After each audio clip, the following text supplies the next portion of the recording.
And my name is Denise. In preparing for your transition, how did you prepare yourself financially so you wouldn't tank? Are you asking that of I'm asking you a question. me personally? Yes.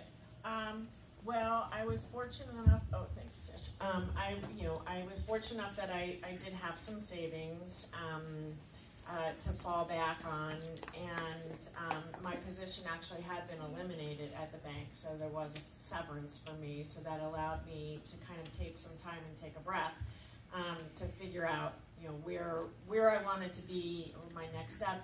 And quite frankly, it was at a point in my life where, my kids were mostly grown.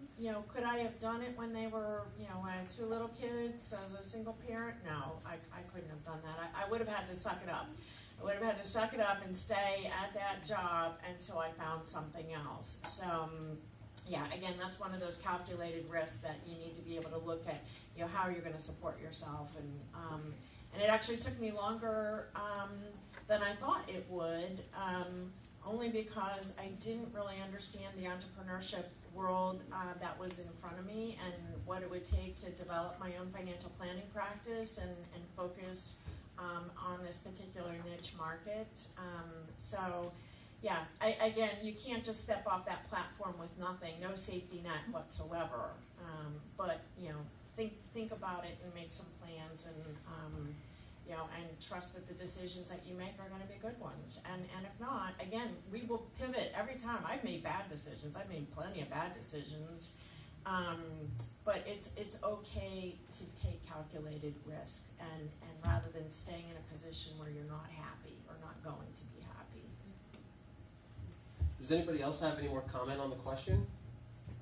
Well, I think, you don't have to have everything set. Being a little hungry is good too, motivation. So, you can't plan everything, but you don't want to be crazy. But you being a little thin around the wallet doesn't ever hurt you too. It's a good motivator. Yeah, I was going to say starvation is a great motivation. And you guys, you'd be surprised what a pint of blood or two will get you. But for me, it was that area of we had. We were willing to take that leap, and but that was my motivation. My motivation was that safety net was, relatively small, and but at that point in my life where I was, starting my own company, the key was, I had to have enough faith in myself that, that's kind of where we were going to get to, because, that's really what the motivation is. For those of you who don't know, if you've ever looked up the definition of entrepreneurial, it means starvation, frustration. There's nothing, you can talk about that, but it's not an easy task. But really, what you get into is that point of how much are you willing to, believe in yourself. And I would argue from what we've done, for those of you who know Pedro, I got involved with Pedro in Delaware Innovation Capital, and we do a lot of work with David Gates and some investment side.